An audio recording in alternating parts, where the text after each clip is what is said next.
The story begins with confusion washing over Bernard Orlean as he finds himself pierced by a glare of utter hostility. The woman before him, Lady Agnes Liverge, stares him down with sharp, narrowed eyes, her expression radiating a visceral grudge that leaves him bewildered. He racks his brain, searching for a cause, but comes up empty. This moment marks their very first meeting, yet she looks at him as though he is a lifelong enemy.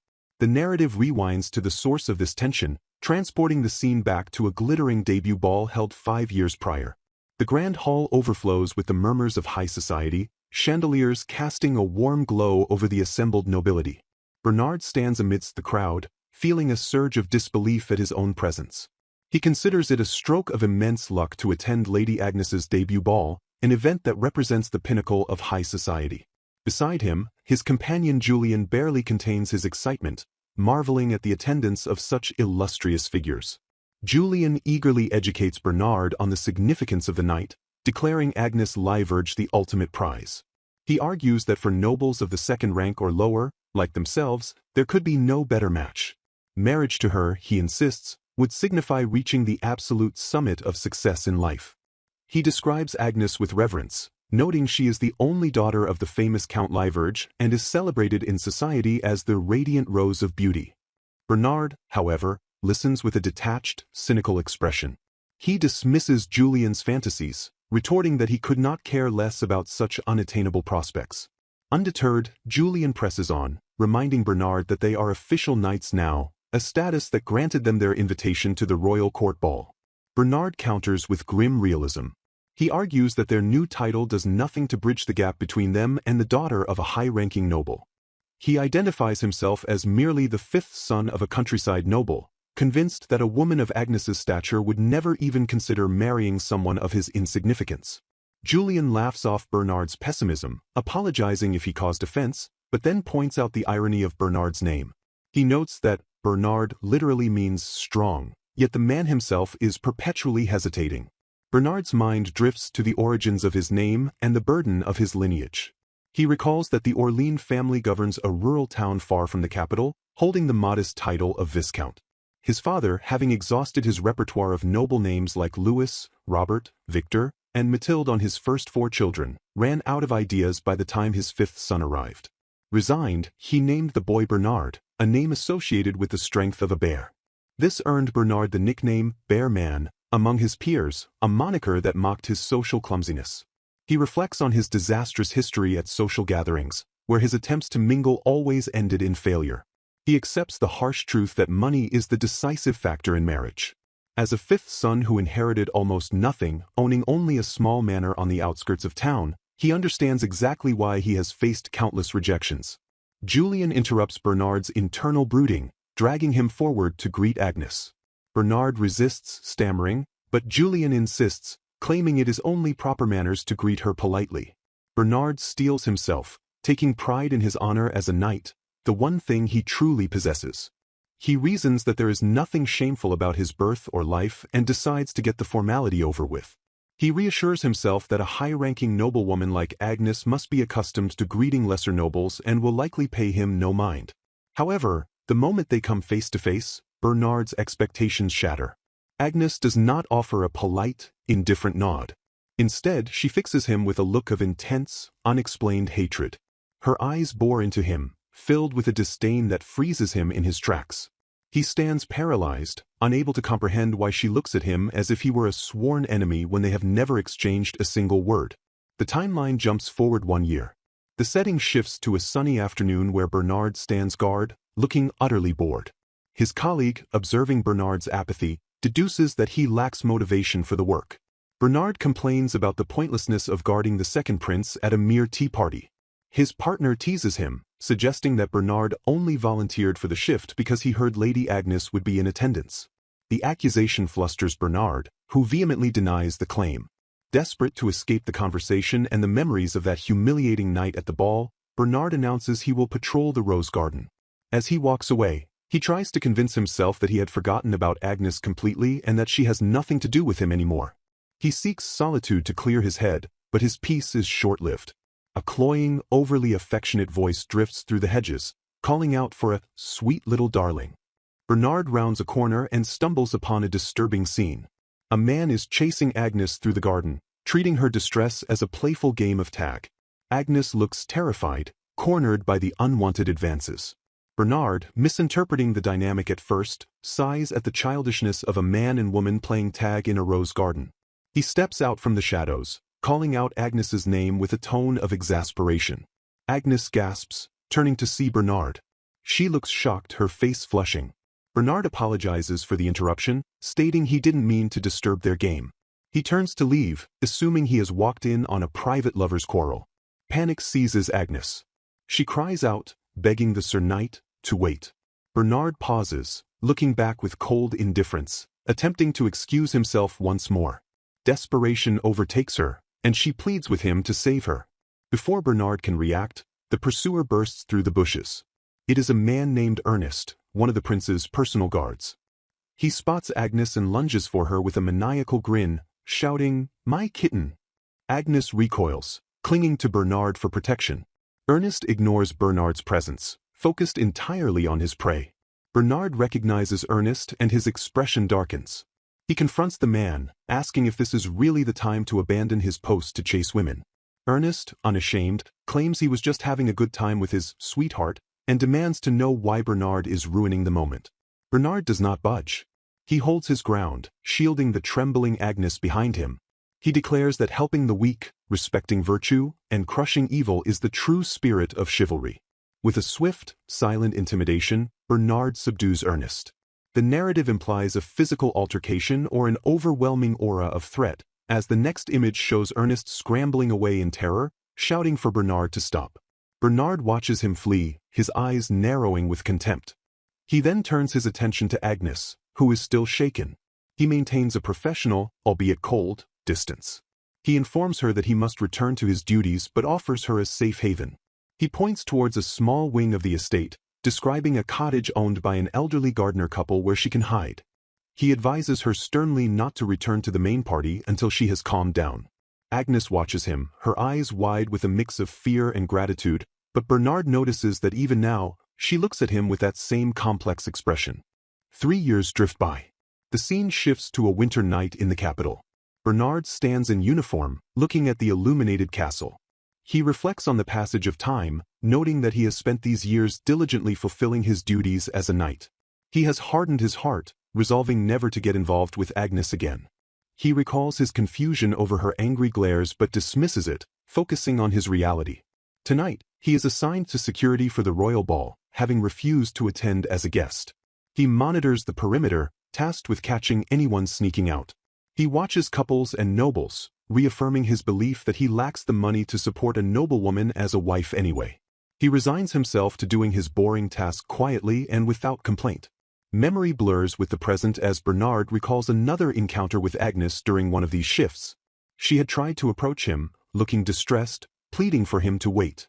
He had shut her down immediately, citing that the area was off-limits and ordering her to return to the ballroom. She had tried to explain something, her face full of urgency, but he cut her off, refusing to accept any excuses. He remembers thinking that whatever she did or whoever she met was none of his concern.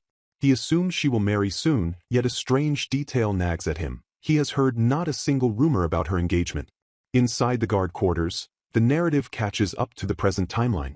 Bernard reads a book while his colleagues gossip. They discuss Agnes, noting with surprise that she is 18 and still unmarried. Rumors fly about rejected proposals from the second prince and the Grand Duke's eldest son. They speculate that her father, the Prime Minister, is being overly cautious about choosing a husband. Bernard ignores the chatter until a colleague, Orlean, teases him. The colleague points out that Bernard has been promoted to vice-captain and has a steady salary, suggesting it is time he settled down. Bernard brushes off the comment, but the banter is silenced by the arrival of Captain Lazar. Captain Lazar enters with a grim expression, announcing an urgent assignment despite the squad's fatigue from the night shift. He reveals the mission is to assist in the confiscation of a noble's property. When asked for the target, Lazar names Gerard de Liverge, Agnes's father. The room erupts in shock. Lazar explains that no matter the rank, embezzlement of state funds is an unforgivable crime. Bernard freezes, processing the news that the Liverge family, the pinnacle of the aristocracy, is about to fall. The narrative summarizes the aftermath. Shortly after the raid, the Liverge family collapses completely. By royal decree, they are stripped of their status. Another year passes, yet the scandal remains the talk of the capital. Gossipmongers relish the details, focusing particularly on Lady Agnes. They whisper about how her fair-weather friends abandoned her the moment her family fell, leaving her with no one. Rumors circulate that she visits her imprisoned father every single day without fail, while others claim she is homeless, living in a cheap inn. Bernard sits in a mess hall, listening to the cruelty of society. His friend Julian, once Agnes's biggest admirer, now speaks of the situation with cold detachment. He remarks that no one wants personal ties to such a disgraced household, as it would hurt one's reputation. Bernard challenges him, asking why he doesn't marry her now and save her himself. Julian recoils, calling the idea impossible and citing his own need to survive in society. Bernard stares into his soup, his cynical worldview confirmed once again. In the end, he muses, everyone judges solely by lineage and wealth. Later that evening, Bernard leaves the castle in civilian clothes.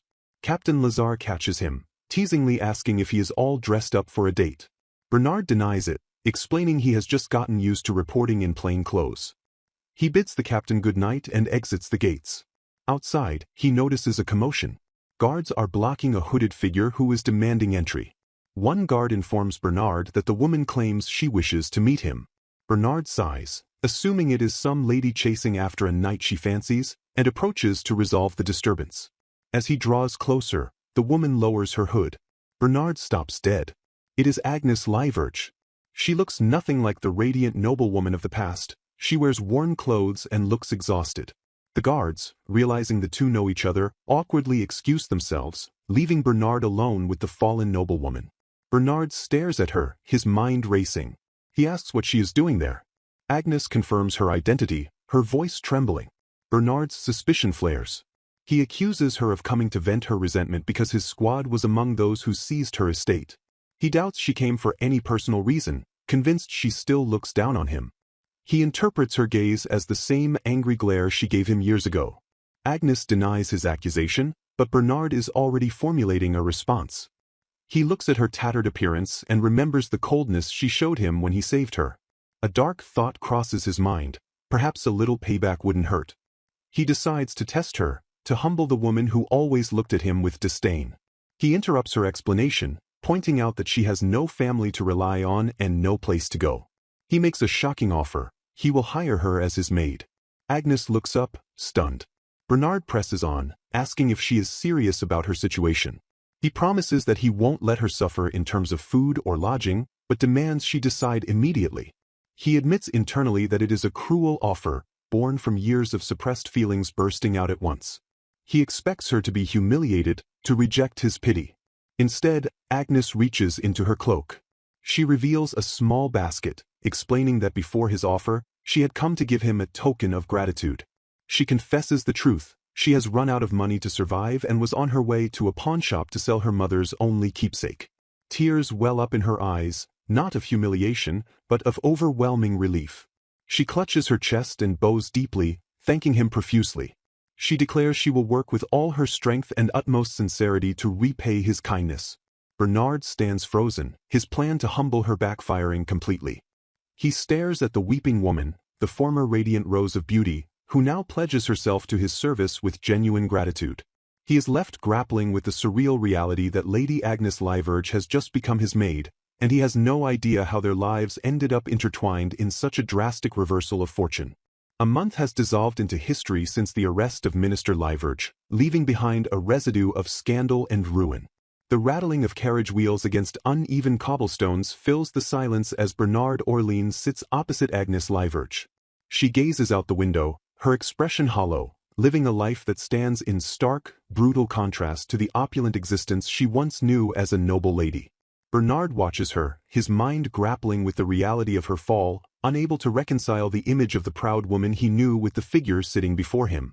The carriage clatters to a halt in front of a dilapidated structure known as the Wild Goat Inn. The building leans wearily, its timber frame looking as though it might surrender to gravity at any moment. Bernard steps out, surveying the shabby surroundings with a critical eye, noting that he never expected her to be hiding in such a rundown location. He finds it jarring that a woman of her former stature would be reduced to washing dishes and cleaning rooms in a place where the laundry hangs haphazardly from the windows. Agnes steps down, clutching her bag, and admits that she is still unaccustomed to the manual labor required to survive here. She attempts to lift her heavy suitcase, determined to carry her own burden. Bernard intervenes immediately, his hand reaching out to take the handle. She protests, insisting she can manage, but he cuts through her refusal with pragmatic logic. He states that if he waits for her to walk slowly while struggling with the weight, they will not arrive until after nightfall. Without waiting for further argument, he hoists the luggage and begins to walk, instructing her to follow. He informs her that they will take a transport carriage from here to the neighboring town, where his house is located just a short distance away. Agnes follows, murmuring a quiet thanks, noting that he is surprisingly strict with himself. They arrive at their destination, a sturdy stone mansion that speaks of respectable, if not extravagant, nobility. Bernard announces that this is his home. Agnes gazes up at the structure, her eyes widening as she takes in the architectural details, the arched windows, and the well-tended grounds. She whispers that it is a beautiful mansion, her voice tinged with genuine admiration.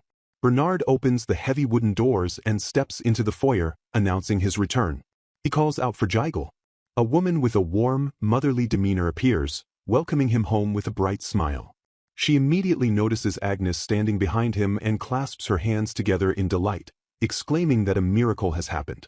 She shouts for her son, Eric, urging him to come quickly. Eric, the head butler, rushes onto the scene, his face lighting up with excitement. He stares at Agnes, misinterpreting the situation entirely.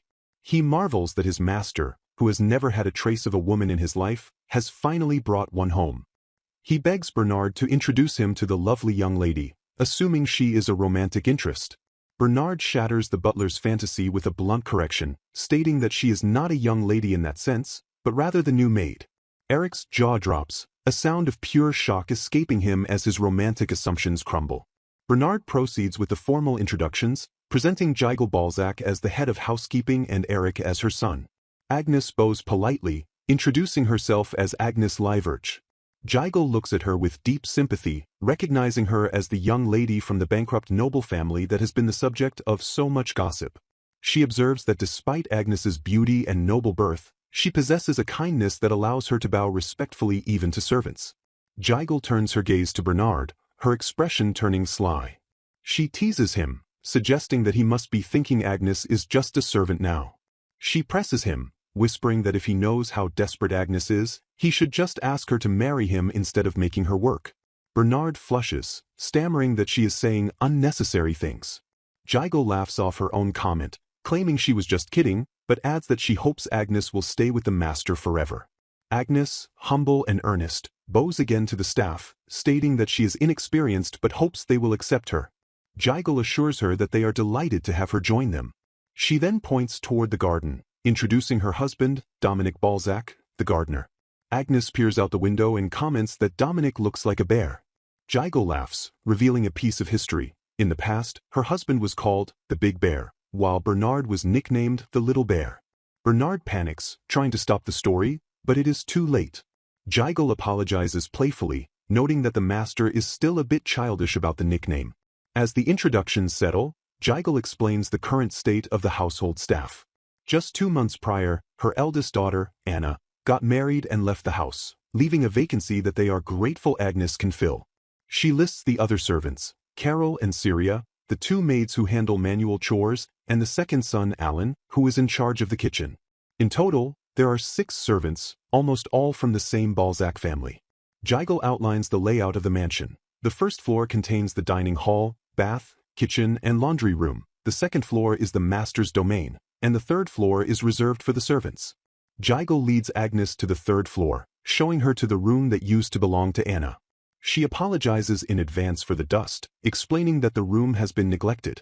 As they enter, Agnes coughs slightly, acknowledging that there is indeed more dust than expected.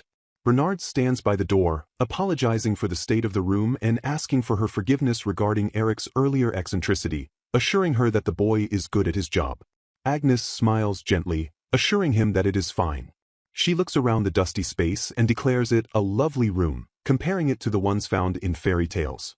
She rolls up her sleeves, determined to clean it and make it beautiful again. Bernard retreats to his office on a lower floor, collapsing onto a sofa with a heavy sigh. He covers his face with his hand, questioning how he ended up in this situation. His mind drifts back to the moment she thanked him. He recalls her bowing to him, her voice filled with a gratitude that sounded completely genuine. He admits to himself that when he offered her the position of maid, it was an act born mostly of stubbornness and a desire for petty retribution. He remembers their very first meeting 5 years ago, how she had looked at him with what he perceived as disdain. He wrestles with his own perceptions. He wonders if he was wrong about her all along. The woman he sees now seems like a completely different person from the haughty noble he thought he knew. Yet, he cannot shake the memory of that glare from 5 years ago, unable to believe he imagined such hostility. He paces the room, his thoughts turning to the employment contract he needs to prepare. He questions if he rushed into this decision but realizes that taking back his word now would be wrong. He thinks of Agnes, once admired and pampered by everyone, now reduced to this. The more he contemplates her fall, the more puzzling it becomes. He looks upward, wondering what his father would have said in times like this. A memory surfaces, clear and commanding. He recalls the code of chivalry: help the weak, respect courtesy, and defeat evil. The image of Agnes flashes in his mind, trembling, dressed in shabby clothes unbefitting her noble past. His resolve hardens. He decides that protecting her is what a true knight should do.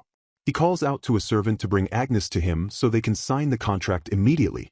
Agnes enters the room quietly, answering his summons.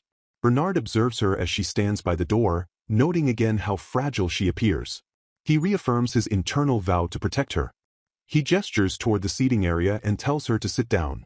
Agnes, misinterpreting his gesture, walks over and sits right next to him on the sofa, rather than in the chair across from him. Bernard flushes, panic rising in his chest. He screams internally, asking why she is sitting there of all places. He realizes she thought he pointed to that specific spot. He tries to compose himself, telling himself that worrying about where she sits is a trivial matter. However, his heart betrays him, beating rapidly in his chest. He attempts to maintain his composure, telling her it is fine and to stay where she is. He steals a glance at her profile, realizing how close she is. He reflects on the fact that he has been so busy fulfilling his knightly duties that he hasn't interacted with a woman his own age in years. He has known Jigel's daughters since they were children, so he never viewed them as women in this way. Agnes's proximity affects him more than he expects, his heart aching with a strange, unfamiliar tension. He hands her the employment contract, instructing her to read it carefully before deciding. Agnes accepts the paper, thanking him. She squints at the document, leaning in even closer to him. She apologizes, stating she cannot see the text clearly. Bernard recoils slightly, overwhelmed by her nearness, and snaps that she is too close and can hold the paper herself. Agnes pulls back, apologizing profusely, flustered by his reaction. She focuses on the paper, her expression turning serious as she reads through the terms. Bernard watches her, his anxiety spiking again. He thinks about the low salary he can offer as a poor knight and the uncomfortable living conditions of his home. He braces himself for her refusal. Agnes finishes reading and looks up, stating simply that she has finished. Bernard speaks formally, stating that if she has no issues with the contents, she should write her name at the bottom of the page. He adds that if she has no objections, he looks forward to working with her. Agnes does not hesitate. She takes the pen and signs her name, Agnes Liverge, in elegant script at the bottom of the contract, sealing her fate as the maid of the Orlean household. The deal is struck, binding the fallen noblewoman to the knight who once thought he despised her. Bernard Orlean sits in the dining parlor, his arms crossed and his posture stiff. He calls out to the head housekeeper, feigning a casual tone while asking the whereabouts of that person. Jigel, the housekeeper, pours tea with a knowing calmness, deliberately playing dumb to provoke him.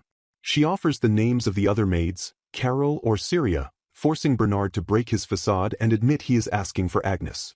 Jigel reveals that Agnes is working a late shift today, scheduled from the afternoon until night. Bernard scoffs, masking his disappointment with disdain, remarking that employing someone like her is pointless and asserting she won't be of much use anyway. Jigel sees right through his abrasive deflection, noting with a sly smile that he says things he does not mean. The atmosphere shifts as Bernard's attention turns to the daily newspaper sprawling across the table. The headlines scream the name of Gerard de Liverge, Agnes's father, who dominates the front page once again. The article details the first hearing of the former Prime Minister, who stands trial for violating the National Capital Regulation Act. The text emphasizes the severity of the situation, noting that the king himself attended the trial, a rare and ominous occurrence that signals the monarch's profound anger. The report describes how the trust built over years collapsed in an instant, leading the surrounding nobles to abandon the Liverge family to protect their own interests.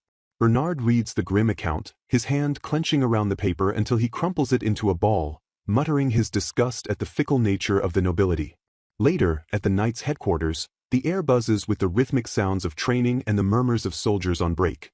The men discuss the king's ruthless approach to seizing critical positions and subduing criminals, agreeing that such harshness is natural for the leader of the realm. They pivot to discussing Bernard, noting that the deputy commander was unusually strict during the morning drills. They marvel at his success, leading the elite 3rd Special Assault Battalion at such a young age, viewing him as a man destined for greatness. The conversation among the soldiers inevitably drifts toward the scandalous Liverge family.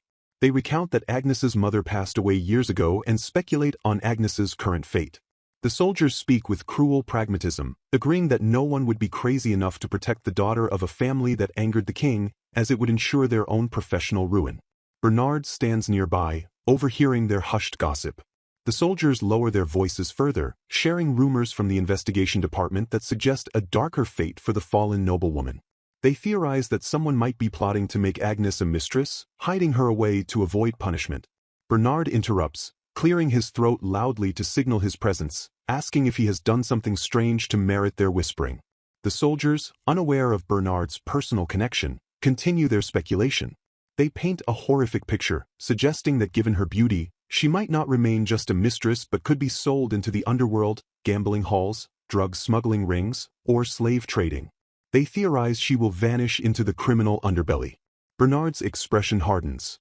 He declares that nobles who stain their hands with crime should be expelled from the capital and reminds his men that their unit's mission is to suppress criminal activity.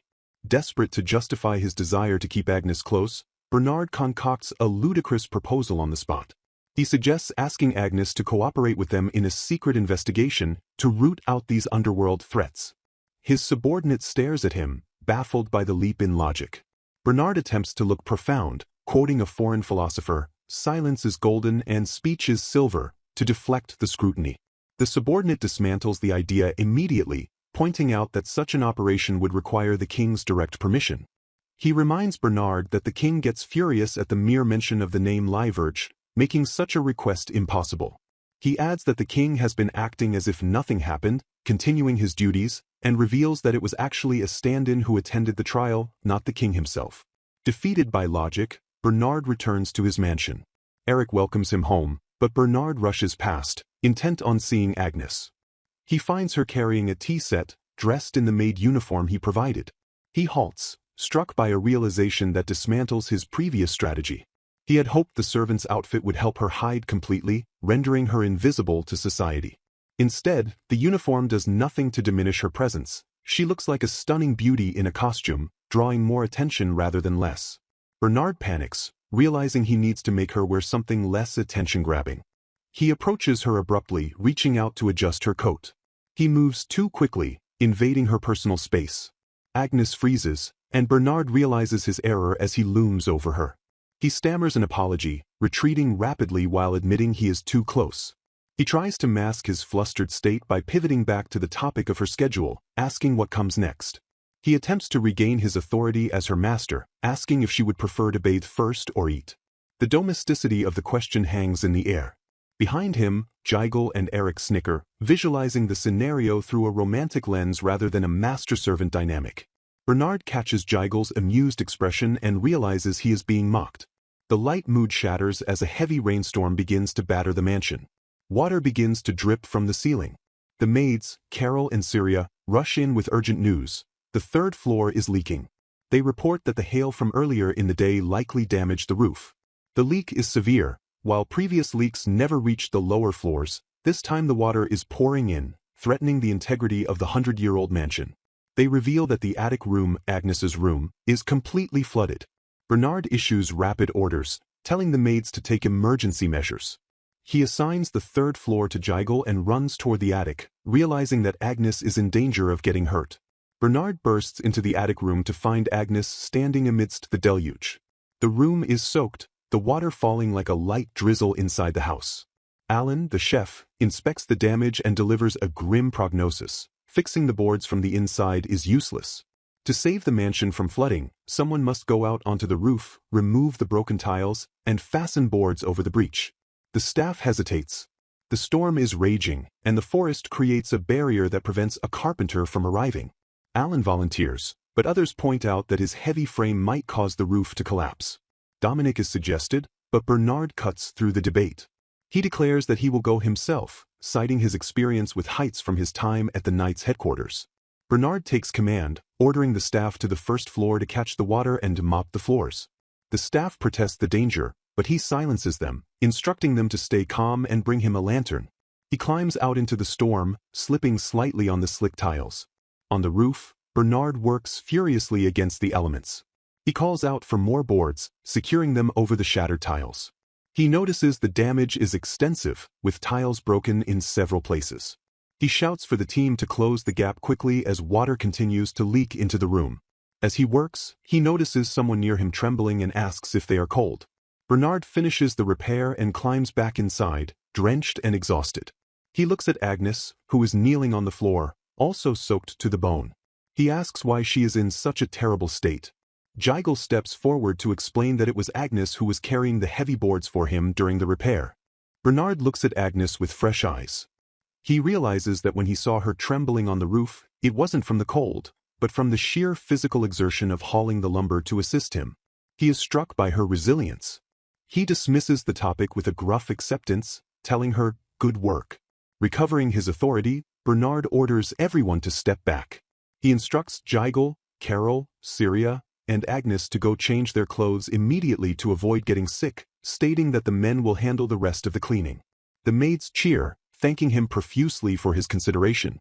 In the background, Eric and Giles exchange knowing smirks, delighted by their master's protective behavior. Bernard notices their expressions and grumpily asks what is wrong, to which they reply, "Nothing," with teasing innocence. Bernard turns to Agnes, ordering her to go change as a command from her master, desperate to end the awkward moment and hide his concern. Agnes smiles, bowing as she obeys. The storm has passed, leaving the Orleans manor in a state of damp, expensive silence.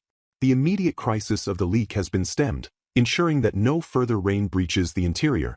However, the aftermath presents a grim reality for Bernard Orleans.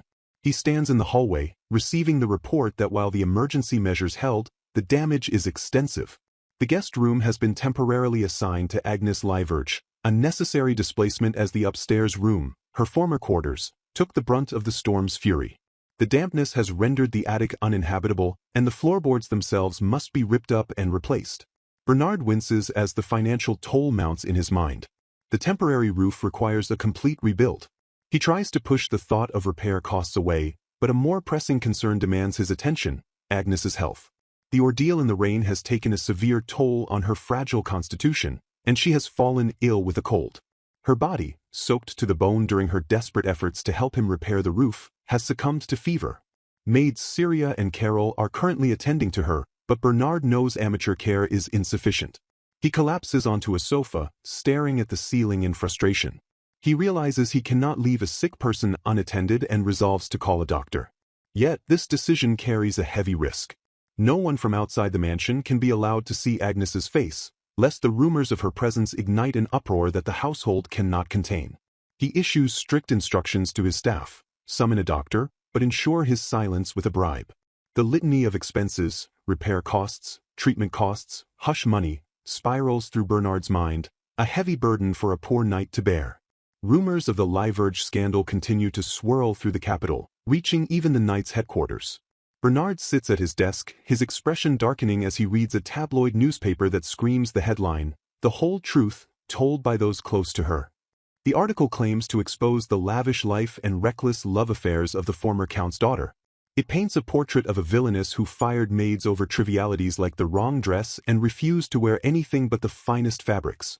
The text alleges she is a corrupt woman of indulgence, changing lovers every year, and that her title as the Radiant Rose was nothing more than an illusion bought with money.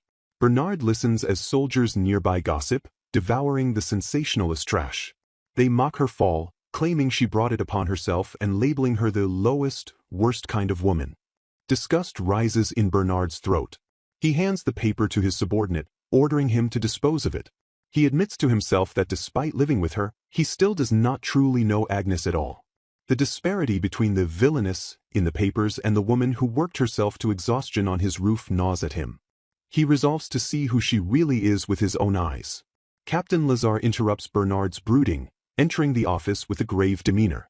He discusses the circulating article, noting that with such vitriol spreading, Agnes's situation will only deteriorate. Lazar, showing a rare streak of compassion, questions the wisdom of the collective abandonment of the Liverge daughter, acknowledging that it was her father who committed the crime, not her. He reveals that his niece actually knew Agnes and described her as a polite, kind young lady who visited the city orphanage every week for charity work, a stark contradiction to the arrogant woman described in the press. Lazar entrusts Bernard with a covert mission.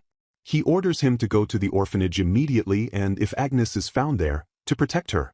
He instructs that she be taken directly to his own home, where his wife and children can provide a safe harbor. Bernard accepts the order, though he knows the search is futile since Agnes is already safe under his own roof. However, he sees an opportunity to uncover the truth of her past and verify Lazar's claims about her charity. Instead of going himself, Bernard dispatches his trusted deputy, the light-haired subordinate, to investigate the orphanage while he tends to affairs at the mansion. The deputy arrives at the rundown facility, immediately swarmed by energetic children who mistake him for a food delivery or a customer. He produces a pocket watch bearing the crest of the Orlean family, introducing himself with Bernard's authority to the head nun. He apologizes for the intrusion and asks for Agnes. The nun's face falls as she informs him that Miss Agnes is not there. However, she eagerly defends Agnes's character, describing her as a woman of compassion and warmth whose weekly visits brought great joy to the children. She confirms that reporters have been sniffing around, but she has told them nothing. The deputy presses, asking where Agnes might be. The nun reveals a surprising detail. Agnes originally came to the convent wishing to become a nun herself. The nun had refused her, sensing that Agnes still held deep feelings for someone and had a brighter future elsewhere. She explains that she introduced Agnes to the Mountain Goat Inn for work instead. The deputy listens, connecting the dots. The nun mentions that Agnes eventually reunited with the knight she loved, and that they left the inn holding hands. The deputy realizes with a jolt that the knight in question is his own boss, Bernard. He pieces together that Agnes is already at the Orlean mansion, safe. Back at the mansion, Bernard struggles with the household accounts. The estimate for the roof repair is staggering, 10 gold coins to replace the tiles, inner ceiling and flooring. The cost is exorbitant, requiring specialized blue paint for the tiles. On top of that, the doctor's bill and the hush money amount to 2 full months of his salary. He sighs, overwhelmed by the financial strain, but approves the temporary repairs. He learns that the doctor was a taciturn woman known to Dominic, minimizing the risk of gossip. Bernard decides to check on his patient. He stands outside the guest room, hesitating. He reminds himself that entering an unmarried woman's room is improper, but his desire to understand her overrides social convention. He knocks and enters. Agnes lies in the large bed, looking small and frail, her breathing shallow. As he approaches, Agnes stirs. In her fever-hazed delirium, she mistakes Bernard for her mother.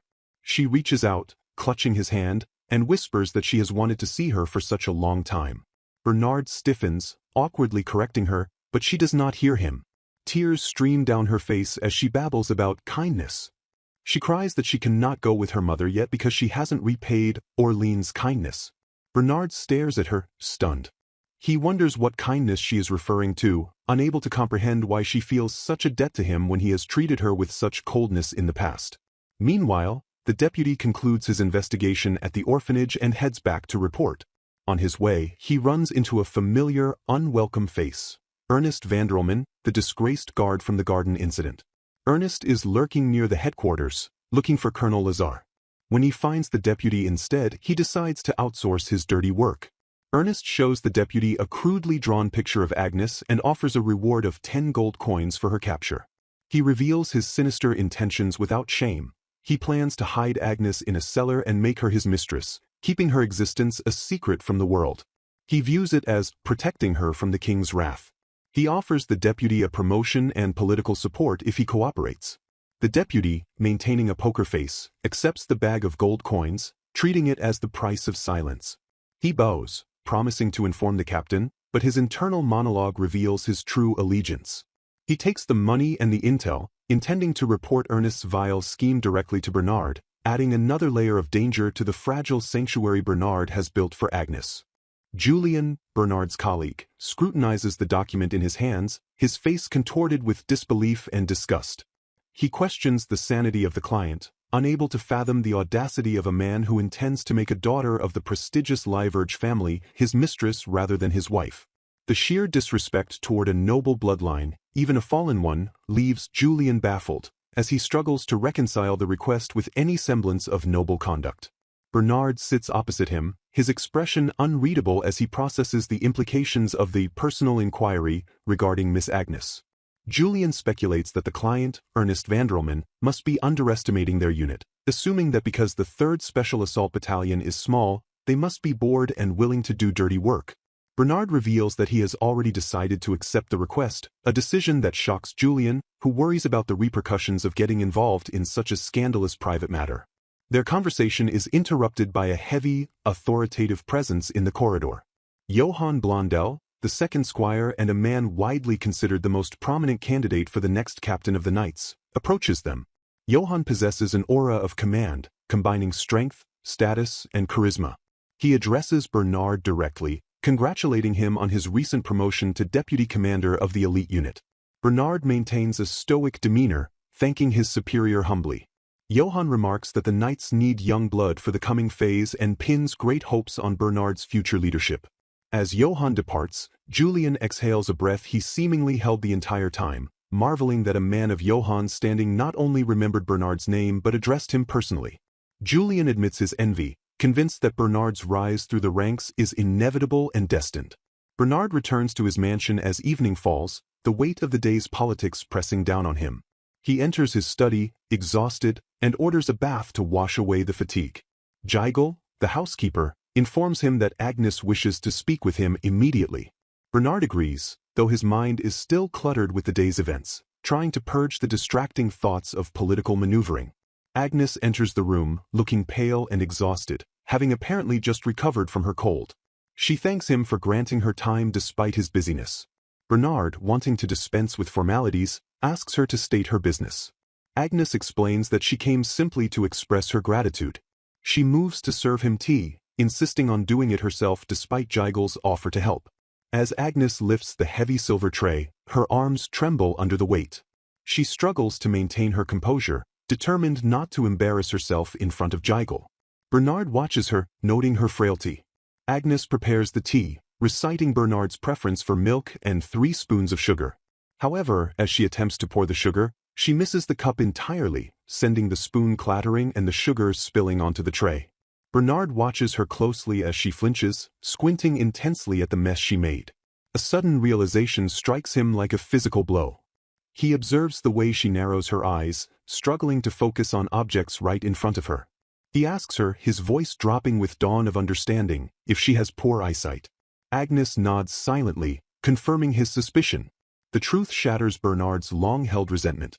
He realizes that the cold glare she gave him 5 years ago at the ball was not disdain or arrogance, but simply the look of a girl with bad eyesight trying to see who was in front of her.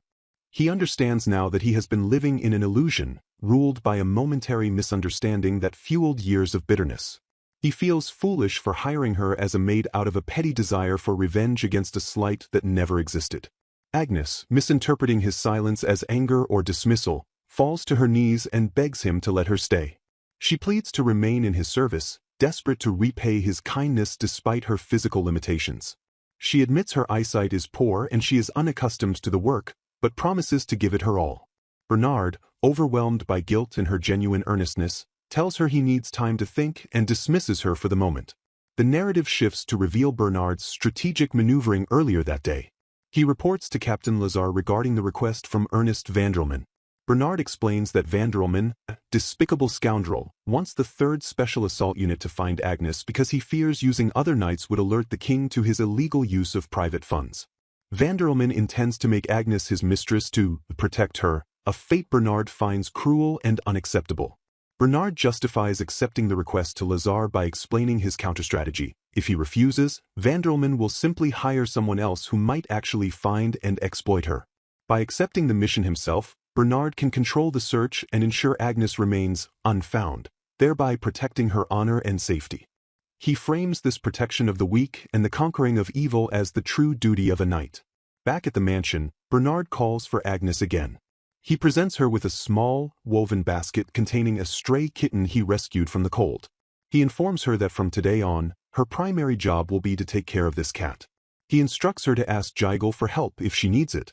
Bernard then imposes one strict condition on her continued employment. She is absolutely forbidden from going out into the city. This command is his way of shielding her from the search parties and the malice of men like Vanderlman. Agnes, unaware of the specific danger but grateful for the shelter, accepts the condition immediately. She thanks him profusely, her relief palpable. Later, Bernard confides in Jigel, asking a hypothetical question about what she would do if he were suddenly stripped of his knighthood and cast out of the capital. Jigel, ever the optimist, replies cheerfully that they would simply open a small shop in the countryside. She reminds him that with 8 of them working together, they could learn different trades and live a short but fun life. Bernard smiles, finding solace in her resilience, realizing that thinking gloomily only leads to loss. He accepts that protecting Agnes is the right path, regardless of the risks to his status. Julian's voice rises in disbelief as the reality of the situation settles upon him. He stares at his colleague, stunned by the revelation that Lady Agnes Liverge is currently under Bernard's personal protection. Bernard admits that there are complicated circumstances behind the arrangement, his expression guarded. While Julian acknowledges that Bernard's decision to shelter her wasn't morally wrong, he laments that he wasn't informed earlier. Bernard, weighed down by guilt, apologizes for his silence. Julian immediately offers his assistance, pledging to lend his aid to the cause. However, Bernard rejects the offer instantly. He insists on taking full responsibility for her safety himself. He outlines a strategy to contain the scandal. He will claim he accepted the request from Vanderlman alone to prevent the secret from leaking, thereby maintaining a facade of professional discretion while keeping Julian clear of the fallout. Julian accepts this logic, thanking Bernard for shielding him. The conversation shifts to the instigator of this mess, Lord Vanderlman. Bernard's gaze hardens as he declares he has no intention of letting the man off the hook. He explains that regardless of fault, the administrative negligence involved in the request makes him liable for punishment as well, and he refuses to let anyone else shoulder that blame. He decides to leave Vanderlman alone regarding the specific request for Agnes to avoid drawing attention to her, but reveals a deeper counter-strategy. Having investigated the man, Bernard discovered plenty of dark rumors surrounding him beyond this specific incident. He plans to bring formal charges against Vanderlman for these separate crimes, dismantling the threat without exposing Agnes. Julian looks at Bernard with newfound respect, recognizing the embodiment of their code. He recites the core tenet of their order, protecting the weak until the very end. Bernard confirms this is what a true knight should be. The two men share a moment of solidarity, with Julian promising to help when the time comes to strike against Vanderlman. The scene shifts to the tranquility of the Orlean mansion. Agnes smiles down at the small kitten nestled in a basket. She notes that its fur is the color of honey and decides to name it Meal, which means honey. Bernard agrees that it is a wonderful name. Encouraged, Agnes prepares to lift the basket to move the cat. She grips the handles, shouting a small cheer of effort. Suddenly, the sound of tearing fabric rips through the air. Agnes freezes, a small cry escaping her lips as the front of her dress bursts open. Bernard, startled by the noise, turns to see her frantically covering her chest. He realizes with a jolt that the clothes she is wearing, hand-me-downs from Jigel's daughter, are far too tight for her. The fabric strains against her figure, compressing her chest until the buttons simply gave way. Bernard flushes, averting his gaze, asking if wearing such tight clothing is a fashion trend among nobles. Agnes, mortified, admits it is fairly common, trying to salvage her dignity. Bernard spots the restrictive underwear beneath the torn fabric and questions if she is truly wearing such things. Agnes shrinks back, apologizing profusely for the trouble. Bernard, regaining his composure, declares that she cannot work in such discomfort and promises to buy her new underwear and clothes immediately. Before they can settle the matter, the door bursts open. The twin maids, Carol and Syria, rush in, shouting for their master. They have heard rumors that he intends to buy clothes for Agnes and aggressively petition for him to buy them outfits with puff sleeves as well. They shove a catalog into his face, bubbling with excitement about the cute, poofy designs. Bernard looks bewildered, asking what a puff sleeve even is. The twins then pivot to Agnes, scrutinizing her appearance. They decide that to hide her identity, they should style her hair in simple twin braids to make her look plainer. However, as they manipulate her hair, they hit a wall. Even with the simple hairstyle, Agnes's natural beauty and refinement shine through, making her look unnaturally elegant for a servant. The twins give up, declaring the disguise impossible. Bernard takes charge of the wardrobe situation. He dismisses the twins' frivolous suggestions and consults with Jigel to find a suitable uniform. He points to a design in the catalog, a plain, dull dress devoid of frills or puff sleeves. He declares that as long as she wears something this unremarkably humble, she will appear only as an ordinary maid. He orders that specific model, ignoring any potential objections. Later, Agnes sits in the study, now dressed in the modest uniform Bernard selected. She holds a basket on her lap, looking the part of a perfect, humble servant. She tells Bernard that she wishes to report on the day's events. Bernard, sitting opposite her, invites her to speak. Agnes begins talking about the cat, Meal. As she speaks, Bernard notices something peculiar. Agnes is squinting, her face scrunching up as she tries to focus on him. She leans forward, narrowing her eyes in a way that looks almost like a glare. Bernard interrupts her, asking bluntly why her eyesight is weak. Agnes hesitates, then confesses. She explains that she used to read books in secret, hidden away in dark rooms to avoid the eyes of her father and the servants. This strain caused her vision to deteriorate. Bernard asks why she felt compelled to do that.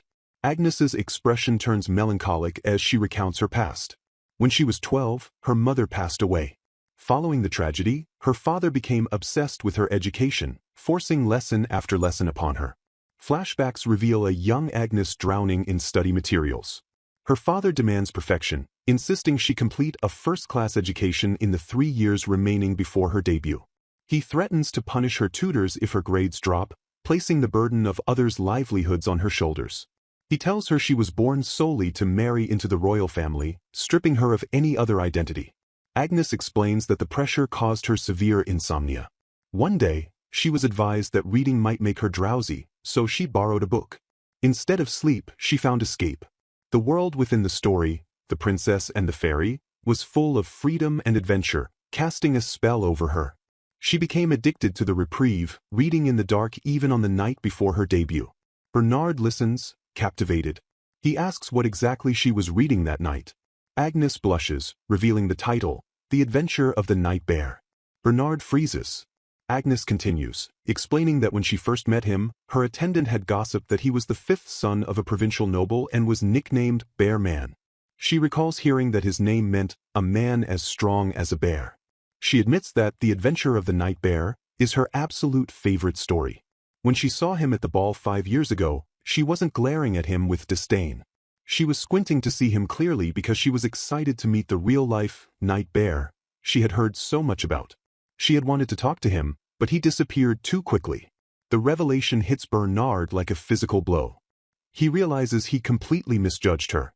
For 5 years, he believed she looked down on him, fueling a resentment that led him to hire her as a maid out of spite. He realizes he has been living in an illusion born of his own insecurity. Agnes apologizes for not wearing glasses, explaining that she feared her father's anger if he discovered her weakened eyesight. She blames herself for the trouble, believing that if she had just been honest, none of this would have happened. She shrinks back, ashamed of her glare, unaware that Bernard is currently battling a tidal wave of guilt. Bernard clears his throat, his voice gentle. He thanks her for the truth. He reassures her that she does not need to worry anymore. He declares that he will not dismiss her and that as long as she is in his mansion, she is safe.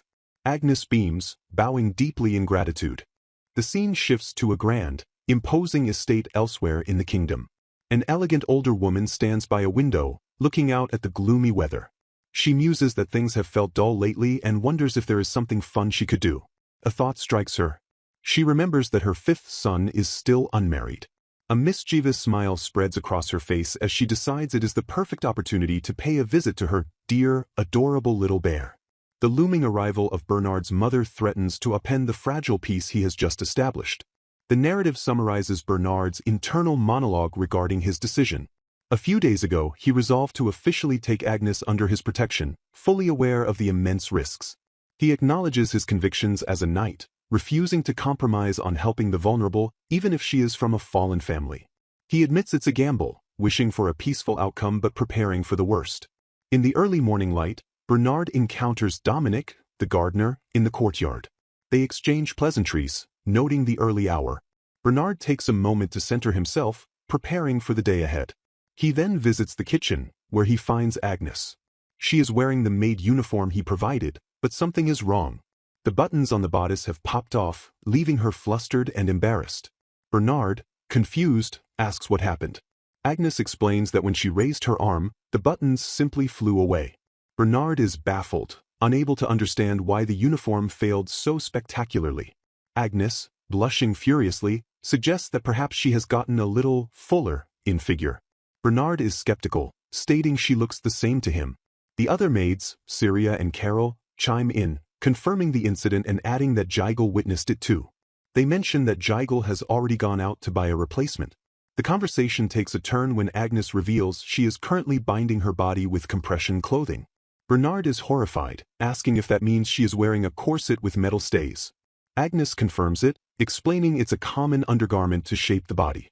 Bernard, concerned for her comfort and health, asks if it hurts and how she can move normally. Agnes, misinterpreting his concern as judgment on her appearance, asks anxiously if he finds her attractive. Bernard, caught off guard, reassures her that she is already beautiful enough without such restrictive clothing. Agnes is relieved but admits she has always been insecure about her figure because other noble ladies were much slimmer. She reveals she has been worrying about this since before her debut. Bernard, exasperated by the societal pressures she has faced, tells her she is already slim enough. He orders her to stop wearing the corset, declaring she cannot work in such discomfort. He promises to buy her new, properly fitting underwear. Agnes is touched by his care but tries to decline, not wanting to be a burden. Bernard insists, grabbing her hand to emphasize his point. He then awkwardly asks her to help in the kitchen to change the subject. Later, Bernard receives a shock. Jigel informs him that she received a letter from his mother, the madam. The letter states that his mother is worried because he has shown no interest in marriage and is coming to the capital herself to find him a wife. She declares that the bride doesn't need to be noble, just a good woman who loves her son. Bernard panics, shouting, "Don't come here," at the letter. He argues that he has no intention of marrying and that no noble lady would want to live in his rundown mansion anyway. Jigel, unsympathetic, reminds him that his mother is a woman of action who has successfully married off all his brothers through her direct intervention. She warns him that he cannot stop her. Desperate, Bernard begs Jigel for help. Jigel refuses to oppose the madam directly but offers a solution. Bernard must pretend to already have a fiancé. She suggests Agnes for the role. Bernard is stunned, asking if such a deception is really possible.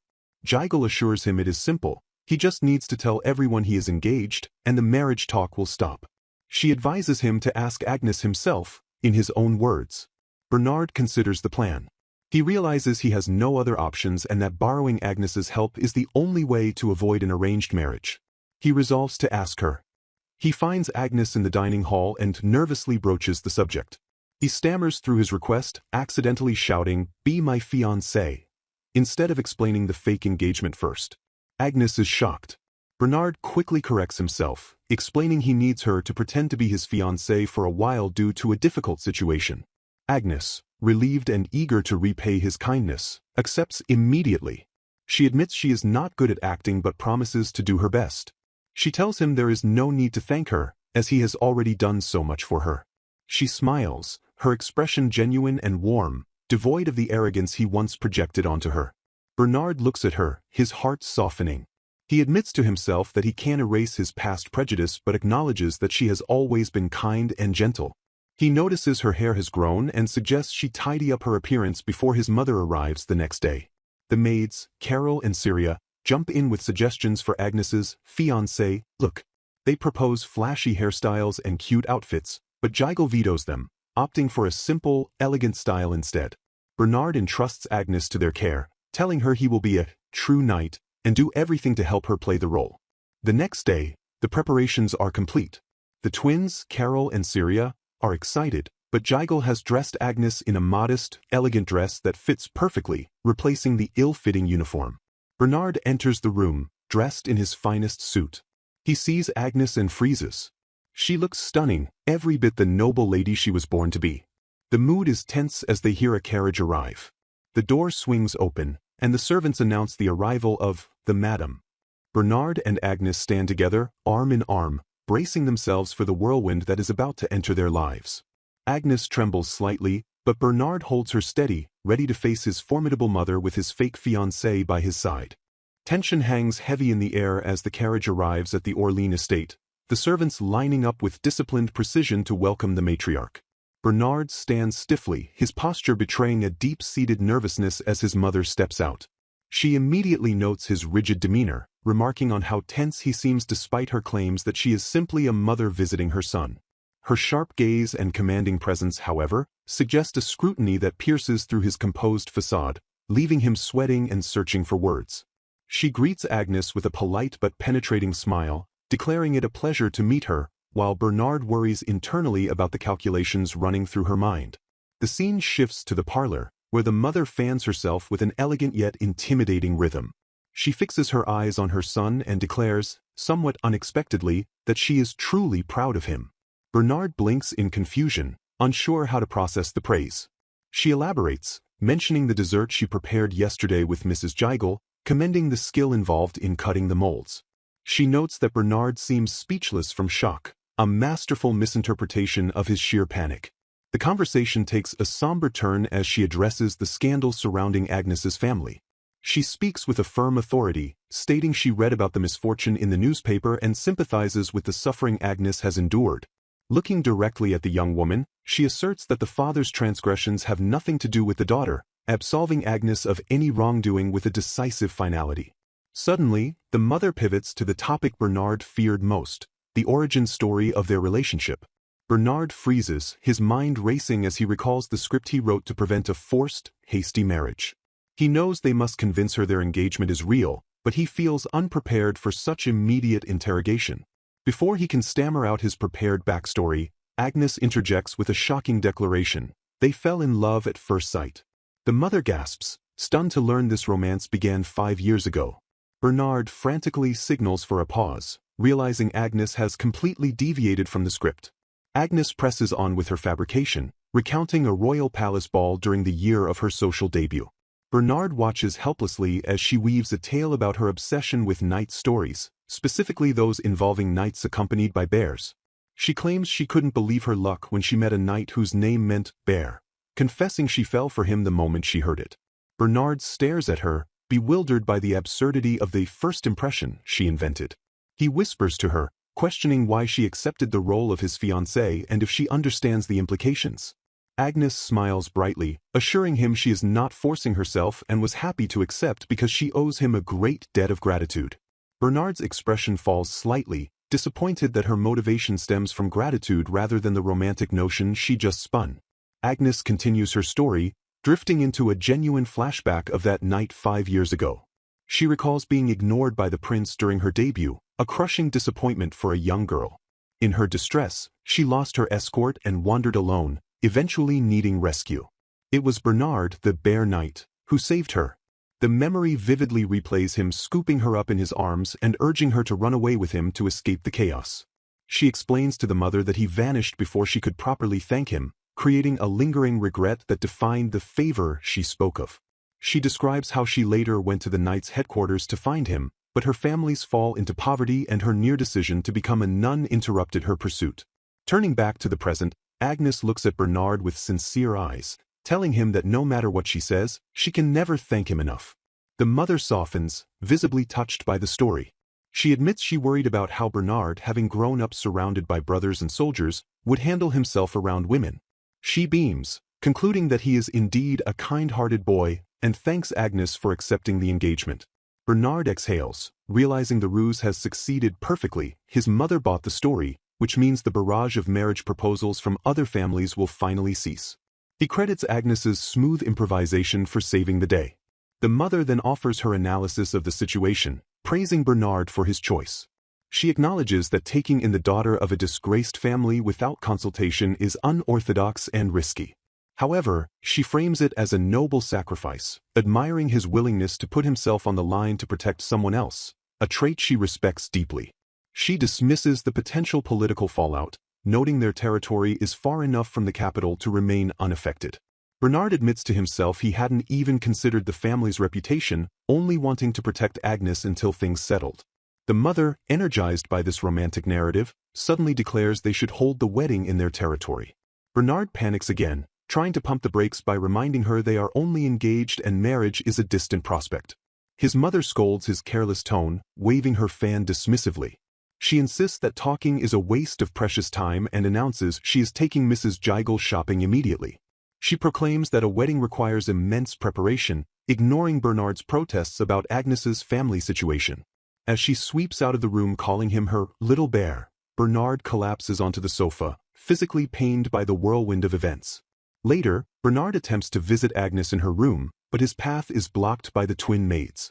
They stand resolute, arms crossed, declaring that the lady of the house and their mother have gone to the city, leaving strict orders to bar entry. They cite the impropriety of an unmarried man and woman being alone in a closed room. Bernard pleads urgency, but the twins remind him that they now serve Lady Agnes and must protect her honor. Desperate, Bernard attempts to bribe them with a trip to the famous White Rabbit Cafe in the capital. The twins resolve waivers as they blush at the prospect of sweets, but they ultimately steel themselves, remembering their mother's word is absolute. After a standoff, they reach a compromise. He may enter only if they both sit in the room with them. Inside the room, Bernard sits across from Agnes under the watchful eyes of the twins. He explains the escalating situation, informing Agnes that his mother intends to make the wedding dress herself. He apologizes for the intensity of the preparations, noting that in noble families, these engagements can drag on for years. He tries to reassure her, explaining that the situation has spiraled beyond the original plan of a temporary engagement. He promises that if things reach a critical point, he will take full responsibility. A massive misunderstanding ensues. Bernard's internal monologue reveals that by responsibility, he means securing Agnes a quiet life in a remote, hard-to-find rural village until she is safe. Agnes, however, interprets his words through the lens of social convention, believing responsibility means he intends to marry her for real. She blushes furiously, stammering that she cannot possibly ask him to go that far. Oblivious to her interpretation, Bernard asks a probing question: is there someone else she is thinking about? He clarifies he means someone she actually loves. Agnes stares blankly and replies simply that there is no one. Bernard gazes at her, a mix of confusion and intrigue on his face, and mutters that she is a truly strange girl. The atmosphere in the room vibrates with a mix of genuine excitement and concealed anxiety as Agnes and Lady Ashen pore over the latest bridal catalogs. Agnes, internalizing the weight of her deception, reflects that she was only supposed to pretend to be a fiancée, yet she finds herself swept up in the current of genuine wedding preparations. She remarks to the older woman that the designs are drastically different from the fashion of her own time, finding the novelty actually quite exciting. Lady Ashen, beaming with the thrill of the hunt, expresses her delight at having gone to the city with Gigel to purchase these catalogs, noting that Agnes seems at a loss amidst the flurry of options. The matriarch reassures Agnes that she will look wonderful in any garment, which ironically makes the decision even harder. Lady Ashen asks for Agnes's opinion on a specific design, noting that wedding dresses should lift the bride's spirits. She points out a beautiful gown, then immediately pivots to another that might better accentuate the beauty of Agnes's hair. As Agnes struggles to keep pace with the rapidly moving situation, she feels that events are spiraling out of her control far too quickly. Lady Ashen, observing the styles, feels a sudden wave of nostalgia, recalling that her own mother's wedding dress shared a similar style. She notes that back in her era, puff sleeves were all the rage, a design element seemingly absent from the modern catalogs. The older woman confesses that despite the trouble of planning, she spent many nights wondering which dress would make her look the most beautiful, remembering that she was about Agnes's age when she sought her own mother's advice.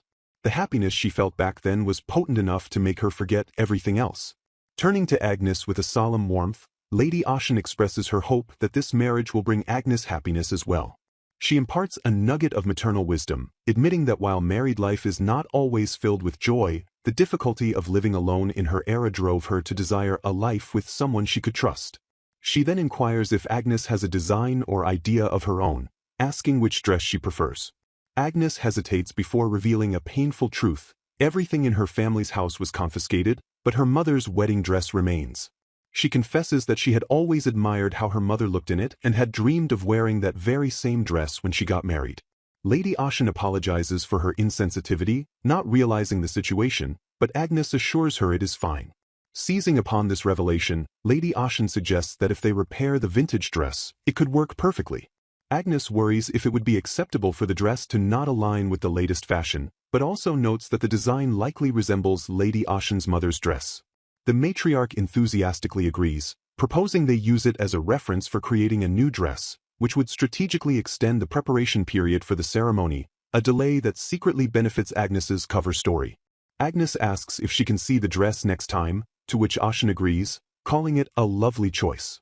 Suddenly, the door bursts open, and Bernard storms in, his composure fracturing under the pressure of the escalating charade. He demands to know what is going on, shocked that his mother has taken such a liking to Agnes that she is preparing for an actual wedding. He mutters in a low voice to Agnes that the plan was merely to introduce a fiancé so his mother would leave peacefully, not to orchestrate a full nuptial event. Agnes, sharing his bewilderment, whispers back that she thought the same. Lady Ashen, observing their whispered panic, casually suggests they just get married for real, arguing that they make a lovely couple. She states that she understands their hesitation but believes it would be fine if they proceeded. Bernard attempts to regain control, arguing that she cannot simply decide their future on her own, as it might embarrass Agnes. Lady Ashen counters with a sharp observation of their dynamic, noting that opposite personalities suit each other best, citing her own marriage as an example. She characterizes Bernard as impulsive and Agnes as calm and gentle, suggesting they balance one another. Bernard dryly retorts that she sounds more skilled in scheming than wisdom. Unfazed, Lady Ashen offers a final ultimatum: whichever path they choose is fine, and she would even help them plan an escape from the situation if they truly didn't want it, emphasizing that mutual feelings are the most important factor. Later, the scene shifts to the library where Bernard and his mother discuss the state of the estate. Bernard reveals the house is 100 years old and hasn't been painted since its construction due to a lack of funds. Lady Ashen sips her tea, noting the exterior walls look yellowish. Bernard, pragmatic, states there are things more important than walls. The conversation inevitably turns to finances, specifically the wedding money. Lady Ashen reminds him that ceremonies require significant expenses. She begins to list the costs: rental of the reception hall, preparations for guests, formal outfits for the bride and groom, the marriage certificate fee, and the honeymoon trip. Bernard clutches his head in agony, the reality of the financial burden crashing down on him as he realizes the sheer magnitude of what marriage means. Bernard retreats to a table with Agnes, his posture defeated. He promises to figure something out somehow. He remarks that his mother is far too excited about the wedding, a fact he noticed quite clearly. In a moment of vulnerability, he thanks Agnes, acknowledging that she really helped him a lot today. Agnes graciously replies that it didn't bother her in the slightest and there is no need to apologize, even though Bernard feels guilty for dragging her into his personal troubles. Agnes counters his apology with gratitude, stating that her conversation with Lady Ashen reminded her of her own mother and that she gained lovely memories thanks to both of them. The conversation turns to Agnes's integration into the household. Bernard notes that Jigel, the twins, and even Eric have been supporting her, and she has been smiling a lot more lately, owing her progress to them. Agnes internally resolves to pull herself together and act more mature. Bernard then notices something and changes the subject, mentioning there was something he wanted to talk to her about. Agnes reveals a handkerchief she was embroidering while talking to Lady Ashen, explaining the pattern is called the Merlan tree, a symbol of good fortune said to bring happiness. Bernard compliments her skill. However, the tender moment is interrupted when Agnes spots a red mark on the back of Bernard's neck. She asks if he was bitten by an insect while helping Dominic with work in the morning. Bernard dismisses it, saying it will heal on its own. Agnes insists on bringing ointment, warning that it could be troublesome if it gets worse. Bernard stubbornly refuses, claiming he doesn't need it. Agnes reveals she already has the ointment in hand, outmaneuvering him. Bernard tries to take it to apply it himself, but realizing it's a waste to argue, he resigns himself to his defeat. He sits quietly, unable to argue back, as Agnes prepares to apply the medicine. Agnes gently applies the ointment to his neck, apologizing that the spot is hard to reach alone. Bernard is visibly uncomfortable, groaning and urging her to hurry up. He flinches, his face flushing, and insists he will handle it himself next time. Agnes advises him to apply it 3 times a day for quick healing. Once she finishes, she cheerfully announces it is done. Later, in the kitchen, Agnes speaks with the household staff. She mentions that Bernard said it would be the last time she applies the medicine. One of the maids guesses that the Lord wasn't very cooperative, noting Agnes looks down. The maid reveals a shocking truth. The Lord hates medicine with a passion. Agnes is stunned to learn that Bernard actually used the ointment, as he typically refuses all medical treatment. The staff explains that even as an adult, Bernard completely dislikes doctors, refusing liquid medicine, ointments, and eye drops alike. They speculate he might have refused Agnes only to hide his weakness. The staff laments that Bernard often gets cuts and scratches during training or missions and wish he would take better care of himself. They praise Dominic, who makes special homemade ointments and bandages for Bernard. The ointment Agnes used has a lovely lavender scent and is considered more effective than pharmacy products. A maid suggests that if they tell Bernard the ointment was made by Agnes, he might agree to use it. Agnes lights up at the idea, and they decide to make one together next time, settling the plan with the hope that it will make him happy. The following morning, the atmosphere at the dining table is lighter but laced with tension. Lady Ashen comments on Bernard's attire, noticing he is not wearing his knight's uniform. Agnes mentions that the uniform is elegant and dignified, but Bernard explains he usually changes into it at headquarters. Lady Ashen expresses disappointment, having wanted to see him in it before she returned to the province. She then drops a bombshell question, asking Agnes if she really loves Bernard. The question hangs in the air.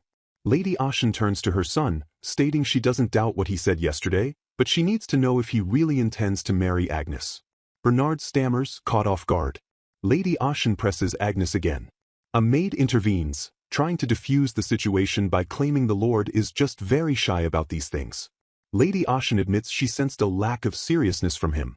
Agnes, feeling the pressure and the weight of the moment, decides to speak. She declares that she holds deep feelings of admiration for Lord Bernard. This admission acts as a critical blow.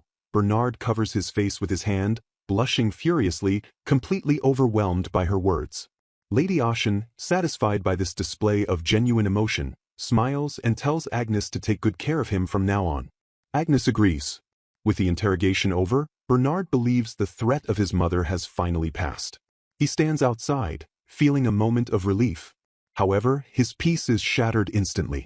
A man named Ernest approaches him, greeting him with a chilling familiarity. Ernest states he is a kind man and will be direct. Bernard, confused and wary, asks what he is talking about. Ernest, with a knowing look, asserts that Bernard already knows why he is there. He delivers the final, devastating line. He has found Agnes Loveridge. Ernest, a man dripping with unearned confidence, extends a hand toward Bernard, offering a sordid deal. He promises 10 gold coins and a guaranteed promotion if Bernard brings in Agnes Loveridge, his voice laced with the assumption that every man has a price. He smirks, instructing Bernard not to look so grim, framing the betrayal of a noblewoman as a simple transaction. Bernard stands silently, his bangs shadowing his eyes, while Ernest interprets his silence as hesitation. Internally, however, Bernard stares at the man, categorizing him as a pitiful fool while feigning ignorance to stroke the other man's ego. Ernest presses on, revealing an extra layer to the mission. He demands custody of Agnes, effectively asking Bernard to deliver her into his personal protection. Bernard suppresses a sigh of disgust, his mind racing for a way to extricate himself from this conversation without blowing his cover. Ernest, oblivious to the contempt facing him, hands over an invitation to a location known as the Cypress Inn, claiming his excellent investigative skills have located the fugitive there. He scoffs at the idea of a noblewoman hiding in a brothel, suggesting she thought she had cleverly escaped notice, but his reports indicate she has been there for several days. Bernard accepts the information with a feigned expression of shock, while privately noting that it is fortunate his adversary is an idiot. Later, inside a carriage, Bernard debriefs his subordinate, Orlean. He explains that Ernest ordered him to seize custody of Agnes because he secretly desires to make her his mistress. Bernard deduces that Ernest's obsession stems from a twisted desire to dominate the woman who previously refused to yield to him. Orlean listens, stunned by the stupidity of the scheme, but Bernard pivots to the tactical advantage this provides. The unit had already received intelligence about the Cypress in days prior. The luxury brothel housing the fake Agnes functions as a high-end drug trafficking hub, selling narcotics at exorbitant prices to wealthy patrons. The establishment markets itself by offering women of exceptional beauty and intelligence, naturally attracting a criminal element alongside the aristocracy. Bernard connects the sudden appearance of the imposter Agnes with the start of the drug trade in that area, theorizing a strong link between the two events. The 3rd Assault Unit plans to use this opportunity to raid the establishment and punish the underworld operators. The strategy is simple: contact the imposter, secure on-site evidence of the crimes, and trigger an arrest. Thanks to the Intelligence Bureau, they already possess a legitimate invitation card, making infiltration straightforward. Bernard instructs Orlean to secure proof of the drug deal and give the signal, at which point the unit will storm the building.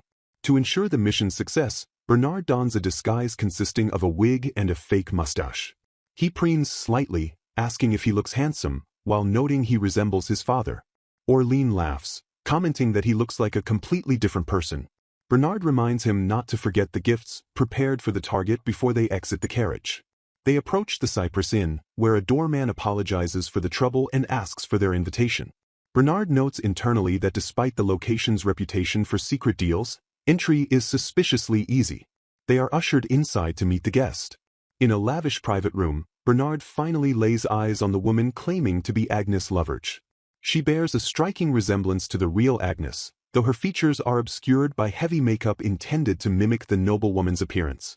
She introduces herself as Agnes Loveridge with practiced grace. Bernard plays the role of a wealthy patron, suggesting they start with tea. He offers her a box of sweets, identifying them as scones from the White Rabbit Cafe, a trendy spot in the capital. He watches her reaction closely. The woman claims her younger sister wanted to try them once, feigning familiarity. Bernard observes that while she lacks specific knowledge, her gestures and speech patterns are undeniably those of a noble lady, behaviors that are not easily learned by a commoner. Bernard pushes the conversation toward her past, asking about her family. The woman falters, inventing a story about older brothers and a simple countryside upbringing, a direct contradiction to the real Agnes's life. Seeing an opening, Bernard pours her a glass of fine wine he brought for the occasion. The woman drinks, noting it has been a long time since she tasted such luxury. As the alcohol takes hold, her facade cracks. She speaks with a detached melancholy about the men who visit her, lavishing money and jewelry upon her until their funds run dry, at which point she simply bids them farewell. She cynically observes that these men aren't captivated by her, but rather drunk on their own vanity. Suddenly, the gift takes effect. The wine or scones contained a truth serum. The woman's eyes glaze over, and the truth spills out. She confesses she is not Agnes. She reveals she was kidnapped as a child solely because her face resembled the noblewoman's. Her captors threw her into the brothel, where the owner subjected her to strict noble-style training to create a perfect counterfeit. Tears stream down her face as she explains that upon reaching adulthood, she was forced to sell drugs to customers, watching them collapse one by one. She admits she couldn't run because her family would be harmed. Bernard listens intently as she breaks down, declaring she can no longer stand living in deceit. She opens a container, revealing the white powder she was ordered to sell. Through her sobs, she expresses a desperate wish to return to her family and feed her little sisters the delicious pastries she just ate. Bernard comforts her, acknowledging her bravery in confessing and telling her she did well. Orlean, witnessing the confession and the evidence, signals the unit. He tells the woman to leave the rest to them. Outside, the 3rd Assault Unit mobilizes, storming the Cypress Inn. Knights crash through windows and doors, shouting for everyone to surrender. The owner of the brothel, realizing the raid is underway, confronts Bernard. He sneers, realizing Bernard is not the customer he hoped for. Bernard confirms he is dealing with the owner and draws the line of engagement. The owner orders his men to eliminate the intruder, mocking Bernard as one unarmed man. Bernard, however, calmly retorts that he is quite strong. The skirmish is swift. The knights secure the building, finding drug deals taking place throughout the premises. The owner is apprehended, bound, and protesting his innocence regarding the mastermind behind the fake Agnes plot. He screams that he received sudden orders from a masked agent and knows nothing else. Bernard accepts that they have collected abundant evidence and secured the safety of the victims, even if the mastermind remains elusive for now. He orders the unit to withdraw. Later that night, Bernard returns to the Orlean estate, physically and mentally drained. He assumes the servants are asleep due to the late hour. However, as he enters, a warm voice welcomes him back. The real Agnes stands there, greeting him with a gentle acknowledgement of his long day, providing a stark, comforting contrast to the deception and vice he just dismantled. Several days have passed since the arrest of the impostor, and the atmosphere within the Orleans estate has shifted from high tension to a calculated quiet. In Bernard's study, he and his vice-captain, Orleans, review the aftermath of the incident involving the fake Agnes. The event sent shockwaves through upper-class society, but Bernard notes with relief that the current rumors are far lighter than the malicious scandals of the past. Weekly magazines, once filled with vitriol, now publish reports clearing Lady Agnes's name. The fake Agnes publicly confessed that the noisy affairs and extortion of expensive gifts were entirely her own doing, effectively absolving the real Agnes of the slander that had plagued her since House Laverge's downfall. The narrative in the town has flipped completely. The magazines now describe the real Agnes as a refined, kind-hearted, and well-mannered woman, a reputation bolstered by published testimony from a nun at the orphanage. Orleans observes that the truth has finally been revealed, suggesting that those who once targeted her would no longer dare to approach. However, Bernard remains grim. He points out that this vindication is a double-edged sword. The movements to search for the missing real Agnes have become significantly more active. Bernard confesses to Orleans that he hasn't told Agnes the full extent of the danger yet, as she has been preoccupied with her own family matters. He recalls his previous advice for her to move to a village where one of his relatives lives. He argues that even though his estate is on the outskirts, it is still too close to the capital, keeping the risk of discovery high. Orleans agrees with the assessment, urging Bernard to tell her soon, as living near the capital is becoming increasingly dangerous. Bernard dismisses Orleans for the day, telling him to go home and rest, thanking him for his hard work in settling the chaos of the past few days. Seeking a moment of respite, Bernard takes a stroll through the city streets during the day, a luxury he hasn't afforded himself in a long time. His thoughts drift to Agnes. He realizes he still hasn't properly thanked her for her help with his mother. He remembers that the sweets the fake Agnes used were submitted as evidence, identifying the shop as the White Rabbit Cafe. Finding himself in front of the establishment, he awkwardly joins the queue to place a takeout order, rationalizing to himself that he should buy gifts since he might not get another chance to visit. Upon his return to the estate, Agnes greets him at the door, noting he returned early. Bernard, looking flushed and averting his gaze, thrusts a box toward her. He gruffly states that this is for what she did before. When Agnes questions if he is giving it to her, Bernard panics, shouting that she shouldn't misunderstand. He claims he didn't go out of his way to buy it, but simply found it on sale and bought a little more than he needed. Agnes stares at him, recognizing this as a downright blatant lie, but accepts the box with a polite smile and thanks him. As he walks away, Bernard chastises himself for the clumsy excuse, feeling useless. Suddenly, his vision blurs. He realizes his throat hurts and his head feels fuzzy, signs of fatigue finally catching up to him. Having never fallen ill before, he is unprepared for the sensation and collapses. Bernard wakes sometime later in his bed, disoriented. He feels something cold on his forehead and realizes his body feels lighter than before. Agnes is by his side, explaining she came to check on his room because he didn't seem well and found him asleep, as if he had collapsed from exhaustion. She asks if he is thirsty, and upon his confirmation, she prepares a special drink, honey with lemon. She explains with a smile that her mother always made it for her whenever she caught a cold. Bernard sips the drink, finding it delicious. The doctor has assured him he will recover by tomorrow, but Agnes reminds him to take his medicine. In the quiet of the room, Bernard's thoughts turn dark. He worries that if he falls ill like this again, he might fail to protect her. He decides to broach the subject of her relocation. He asks if she knows of the Queen's Wine, a famous product from a village in the southwest. Bernard describes the village as a quiet, beautiful place surrounded by vineyards, far removed from the dangers of the capital. He suggests it would be an ideal place for her to live out of sight. Agnes freezes, realizing the implication of his words. Bernard presses on, explaining that one of his superiors, a relative, is the governor of that region, and both he and the villagers would surely welcome her. He insists that life there would be easier than here. Agnes is shaken, her eyes wide with distress. Bernard advises her to think carefully before making her decision and suggests she consult Jigel about the matter. Agnes leaves the room, trembling. In the hallway, Jigel finds Agnes looking completely pale and asks what is wrong. Seeing her state, the head maid sits her down and offers her a remedy, Homemade tea paired with a bar of chocolate from the Foz company. Jigel explains she usually keeps the chocolate for hot chocolate but eats it straight when she feels down or tired to gain energy. Agnes reveals Bernard's suggestion that she move and live elsewhere. Jigel listens somberly, agreeing that the village in the southwest is known to be a comfortable place. She validates Bernard's logic. Agnes has drawn too much attention, and if her identity were exposed, it would be a disaster. Leaving the capital to live quietly is objectively the best option. Agnes clutches her apron, tears welling in her eyes. She acknowledges that Bernard made the suggestion out of genuine concern because he is kind. However, she breaks down, admitting that the thought of parting from Bernard, Jigel, and Meal saddens her deeply. She feels guilty that she hasn't yet repaid them for their kindness, yet she knows moving is the logical choice. She asks Jigel what she should do. Jigel places a comforting hand on Agnes's head. She reassures Agnes that Bernard had already made up his mind to protect her when he brought her there, so she shouldn't worry about troubling him. Jigel states clearly that the decision belongs to Agnes. She offers a profound piece of advice. Life is only lived once.